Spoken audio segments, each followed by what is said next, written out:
దసరాలలో మనం ఎక్కువగా చూసేది ఈ సువాసిని పూజ, బాల పూజ ఇలా అని మనం చెప్తూ ఉంటారు. అంటే ఇక్కడ ఉపాసన సాంప్రదాయంలో ఉన్నవాళ్ళు కుమారి పూజగా చెప్తారు. అలాగే శ్రీ విద్యా సాంప్రదాయంలో ఉన్నవాళ్ళు బాలా త్రిపుర సుందరిగా ఆరాధించడం అనేది జరుగుతుంది.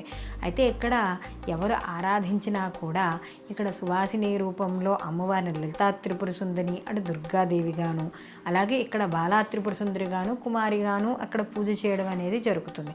కాబట్టి మొదటి రోజు నుంచి కూడా 9 రోజులు కూడా బాల పూజ చేసుకోవచ్చు, 9 రోజులు సువాసిని పూజ చేసుకోవచ్చు.